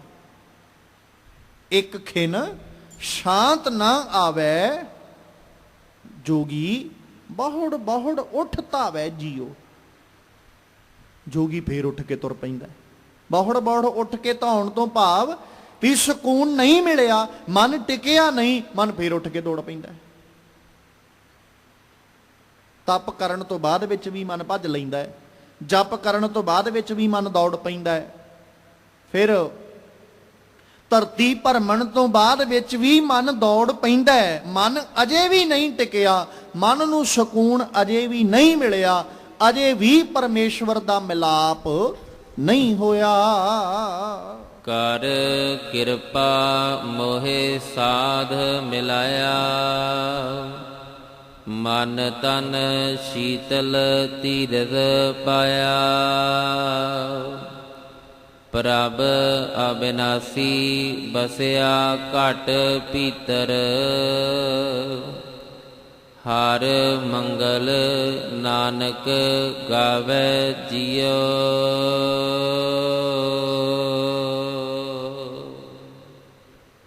ਜਦੋਂ ਨਾ ਬੰਦਾ ਭਟਕਦਾ ਭਟਕਦਾ ਬਹੁਤ ਦੁਖੀ ਹੋ ਜਾਏ ਨਾ, ਤੇ ਉਹਦੇ ਮੁਰਝਾਏ ਚਿਹਰੇ ਨੂੰ, ਦੁਖੀ ਹੋਏ ਨੂੰ ਵੇਖ ਕੇ ਪੁੱਛ ਲੈਂਦੇ ਦੂਜੇ ਵੀ ਸੱਜਣਾ ਕੀ ਤਕਲੀਫ ਤੈਨੂੰ, ਤੇਰਾ ਚਿਹਰਾ ਮੁਰਝਾਇਆ। ਉਹ ਫਿਰ ਦੱਸਦਾ ਵੀ ਮੈਂ ਤਾਂ ਆਹ ਗੱਲੋਂ ਦੁਖੀ ਆ। ਫਿਰ ਉਹ ਦੱਸਦੇ ਵੀ ਆ ਤੈਨੂੰ ਅਸੀਂ ਹੱਲ ਦੱਸਦੇ ਆ ਵੀ ਇਦਾਂ ਕਰ ਲਾ ਤੇ ਤੇਰਾ ਸਾਰਾ ਕੁਝ ਹੀ ਸਵਰ ਜਾਣਾ। ਇਸੇ ਤਰ੍ਹਾਂ ਰੱਬ ਨੂੰ ਲੱਭਣ ਵਾਲਾ ਨਾ ਬੜੀਆਂ ਕੋਸ਼ਿਸ਼ਾਂ ਕੀਤੀਆਂ, ਬੜੇ ਯਤਨ ਕੀਤੇ, ਸਾਰੇ ਕੀਤੇ ਯਤਨ ਵਿਅਰਥ। ਅਖੀਰ ਥੱਕ ਗਿਆ, ਹਾਰ ਗਿਆ। ਜਦੋਂ ਥੱਕ ਹਾਰ ਗਿਆ ਨਾ, ਵਿਆਕੁਲ ਹੋ ਗਿਆ, ਦੁਖੀ ਹੋ ਗਿਆ। ਇਸ ਵਿਆਕੁਲ ਹੋਏ, ਦੁਖੀ ਹੋਏ ਜੀਵ ਨੂੰ ਗੁਰੂ ਸਾਹਿਬ ਨੇ ਪੁੱਛ ਲਿਆ ਵੀ ਕੀ ਹੋਇਆ, ਕਿਉਂ ਦੁਖੀ ਹੈ? ਕਹਿੰਦੇ ਰਹਿਮਤ ਵਰਤੀ, ਕਿਰਪਾ ਵਰਤੀ, ਮੋਹੇ ਸਾਧ ਮਿਲਾਇਆ, ਮੈਨੂੰ ਗੁਰੂ ਮਿਲਾਤਾ। ਸਾਧ ਮਤਲਬ ਗੁਰੂ, ਗਿਆਨ। ਕਹਿੰਦੇ ਮੈਨੂੰ ਗੁਰੂ ਮਿਲ ਗਿਆ। ਪਰ ਜਿਸ ਦਿਨ ਤੱਕ ਗੁਰੂ ਜੀ ਕਾ ਮਿਲਾਪ ਹੋਇਆ, ਉਸ ਦਿਨ ਤੋਂ ਜਿਹੜੇ ਮਨ ਨੂੰ ਅਜੇ ਤੱਕ ਸਕੂਨ ਨਹੀਂ ਸੀ ਮਿਲਿਆ, ਉਹ ਮਨ ਭੱਜਣੋਂ ਹੀ ਹਟ ਗਿਆ। ਜਿਹੜਾ ਮਨ ਰੋਜ਼ ਹੀ ਉੱਠ ਕੇ ਦੌੜ ਪੈਂਦਾ ਸੀ, ਉਹ ਮਨ ਦੌੜਨਾ ਹੀ ਭੁੱਲ ਗਿਆ। ਜਿਹਨੂੰ ਬਾਪੂ ਜੀ ਕਹਿੰਦੇ ਨਾ, ਕਬੀਰ ਸਤਿਗੁਰ ਸੂਰਮੈ ਬਾਹਿਆ ਬਾਣ ਜੋ ਏਕ। ਸੂਰਮੇ ਗੁਰੂ ਨੇ ਐਸਾ ਬਾਣ ਵਾਇਆ, ਐਸਾ ਤੀਰ ਚਲਾਇਆ, ਲਾਗਤ ਹੀ ਭੋਏ ਗਿਰ ਭਰਿਆ, ਪਰਿਆ ਕਲੇਜੇ ਛੇਕ। ਹੁਣ ਨਹੀਂ ਭੱਜਦਾ। ਗੁਰੂ ਜੀ ਨੇ ਐਸਾ ਬਾਣ ਮਾਰਿਆ, ਜਿਹੜਾ ਮਨ ਰੋਜ਼ ਭਟਕਦਾ ਸੀ, ਪਾਵੋਂ ਤੇ ਪਿੰਗਲ ਭਇਆ, ਪੈਰਾਂ ਤੋਂ ਪਿੰਗਲਾ ਹੋ ਗਿਆ। ਹੁਣ ਜਿਹੜਾ ਪੈਰਾਂ ਤੋਂ ਪਿੰਗਲਾ ਹੋ ਜਾਏ, ਉਹ ਕਿਵੇਂ ਭੱਜ ਲੇਗਾ? ਉਹ ਨਹੀਂ ਦੌੜ ਸਕਦਾ। ਮੇਰੇ ਮਨ ਉੱਤੇ ਗੁਰੂ ਨੇ ਆਪਣੇ ਗਿਆਨ ਦਾ ਐਸਾ ਬਾਣ ਮਾਰਿਆ, ਆਪਣੇ ਬੋਲ ਦਾ, ਆਪਣੇ ਸ਼ਬਦਾਂ ਦਾ ਐਸਾ ਤੀਰ ਮਾਰਿਆ ਕਿ ਮੇਰਾ ਮਨ ਪਿੰਗਲਾ ਹੋ ਗਿਆ। ਤੇ ਮਨ ਐਸਾ ਪਿੰਗਲਾ ਹੋਇਆ, ਹੁਣ ਭੱਜਣੋਂ ਹਟ ਗਿਆ, ਦੌੜਨੋਂ ਹਟ ਗਿਆ। ਤੇ ਜਿੱਦਣ ਦਾ ਇਹ ਦੌੜਨੋਂ ਹਟਿਆ, ਉਦਣ ਦਾ ਸਾਹਿਬ ਜੀ ਕਹਿੰਦੇ ਮਨ ਤਨ ਸ਼ੀਤਲ ਧੀਰਜ ਪਾਇਆ। ਉਦਣ ਦਾ ਟੇਕ ਕੇ ਬਹਿ ਗਿਆ। ਜਦੋਂ ਪਤਾ ਹੀ ਲੱਗ ਗਿਆ ਵੀ ਹੁਣ ਤੁਰਿਆ ਤੇ ਜਾਣਾ ਨਹੀਂ, ਫਿਰ ਕੀ ਹੁੰਦਾ ਨਾ, ਟੇਕ ਕੇ ਬਹਿ ਜਾਂਦਾ।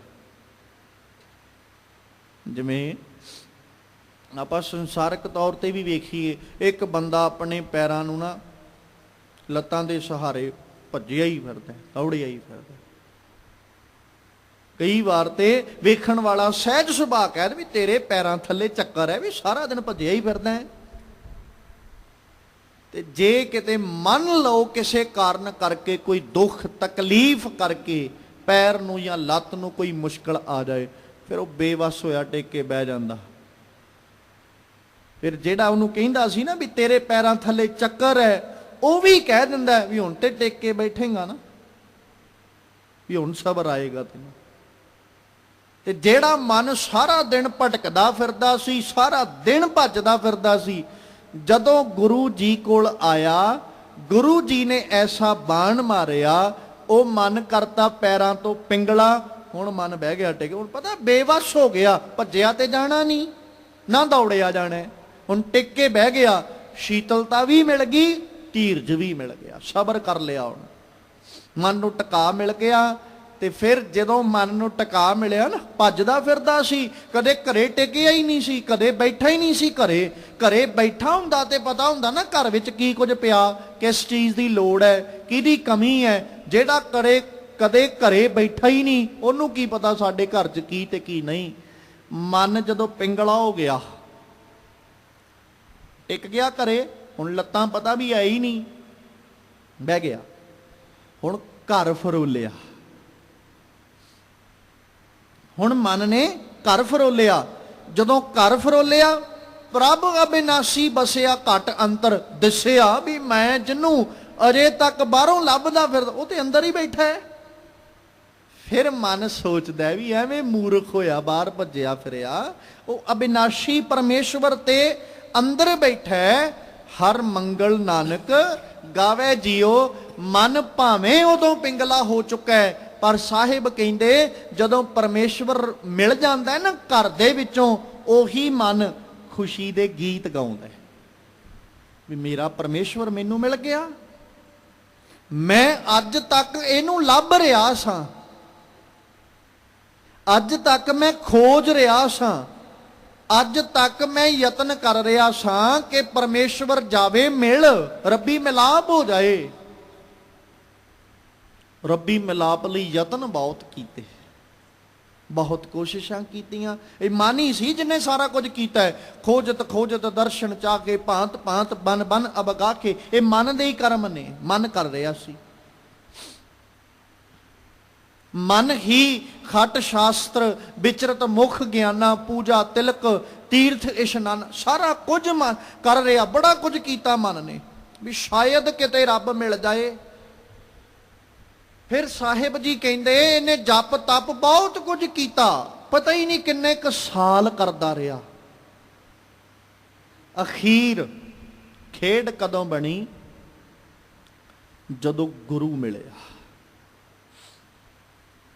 ਜਦੋਂ ਗਿਆਨ ਮਿਲਿਆ।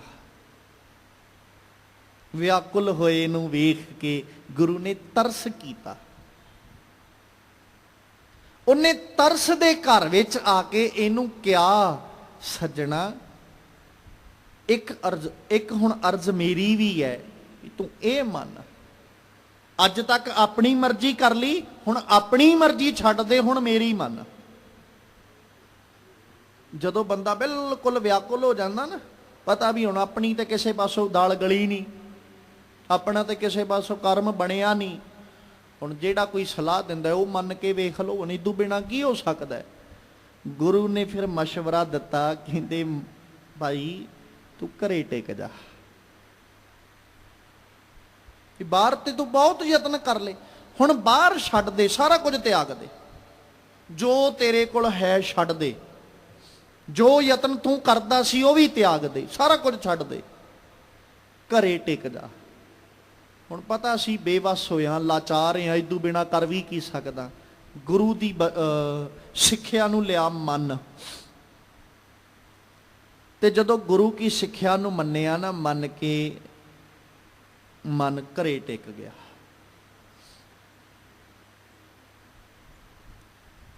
ਹੁਣ ਜਿਹੜਾ ਬਰਖਾਂ ਤੋਂ ਭੱਜਿਆ ਫਿਰਦਾ ਸੀ, ਟਿਕਿਆ ਨਹੀਂ ਸੀ ਕਦੇ, ਉਹ ਥੱਕ ਚੁੱਕਿਆ ਸੀ।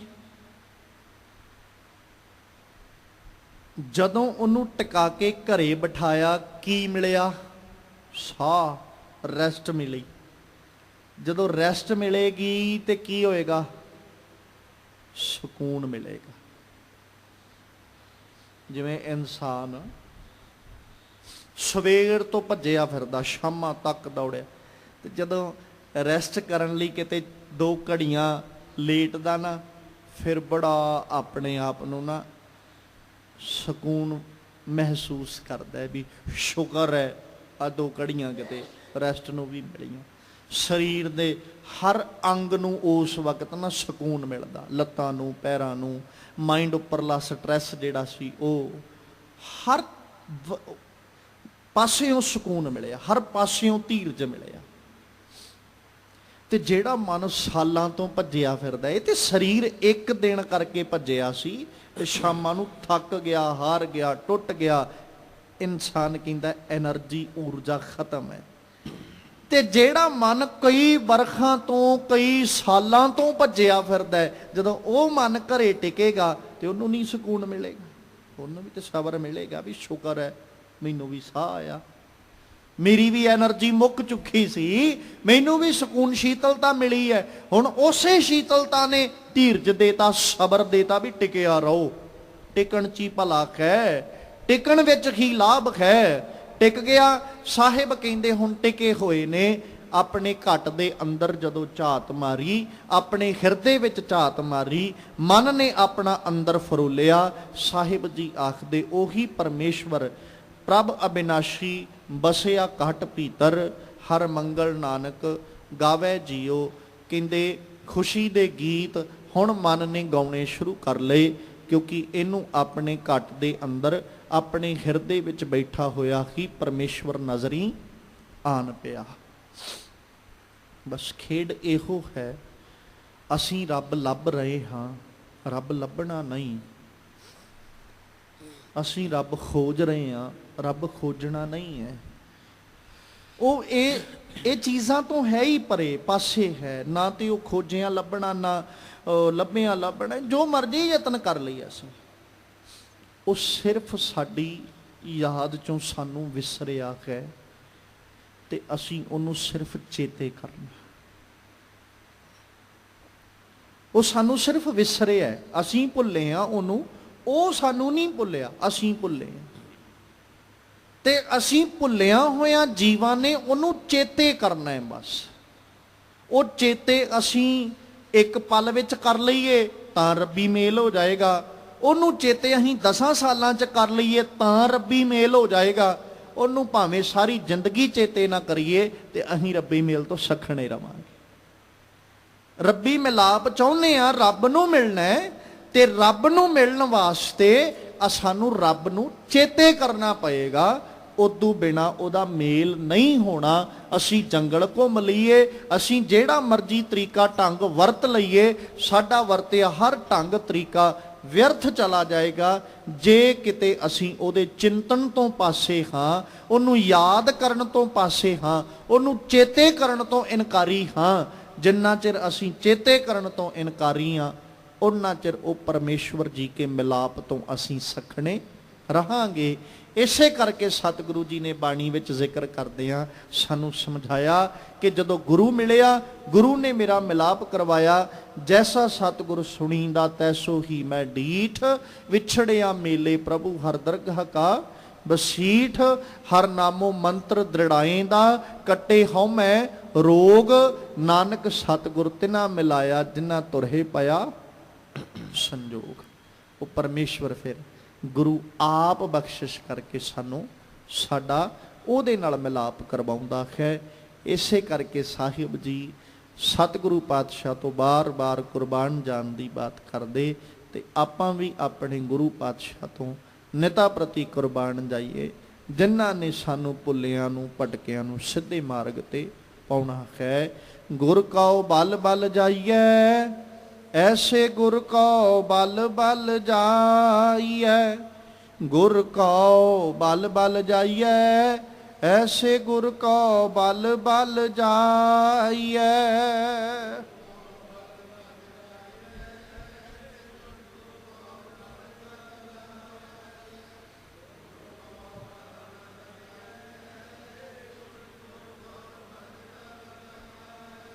ਗੁਰ ਕਉ ਬਲ ਬਲ ਜਾਈਐ, ਐਸੇ ਗੁਰ ਕਉ ਬਲ ਬਲ ਜਾਈਐ। ਗੁਰ ਕਉ ਬਲ ਬਲ ਜਾਈਐ, ਐਸੇ ਗੁਰ ਕਉ ਬਲ ਬਲ ਜਾਈਐ।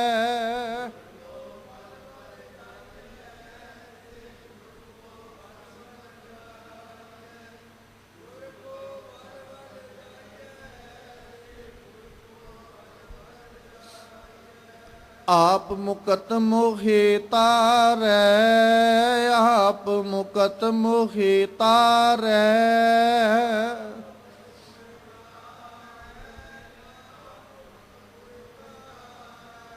ਆਪ ਮੁਕਤ ਮੋਹਿ ਤਾਰੈ, ਆਪ ਪਾਪ ਮੁਕਤ ਮੋਖੇ ਤਾਰੈ।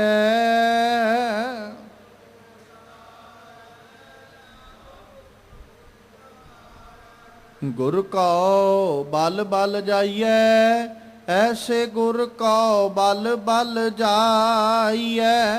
ਗੁਰ ਕਉ ਬਲ ਬਲ ਜਾਈਐ, ਐਸੇ ਗੁਰ ਕਉ ਬਲ ਬਲ ਜਾਈਐ।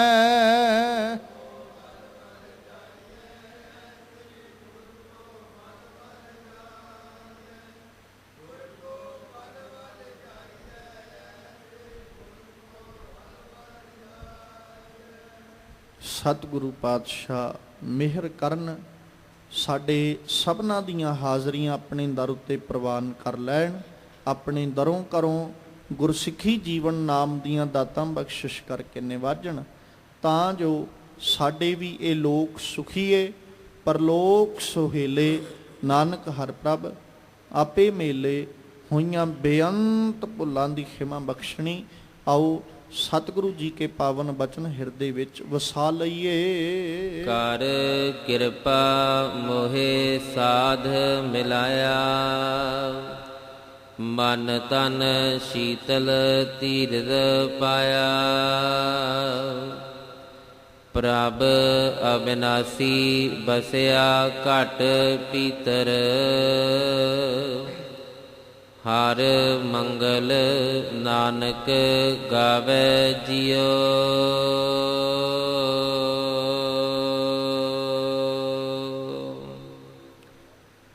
ਵਾਹਿਗੁਰੂ ਜੀ ਕਾ ਖਾਲਸਾ, ਵਾਹਿਗੁਰੂ ਜੀ ਕੀ ਫਤਿਹ।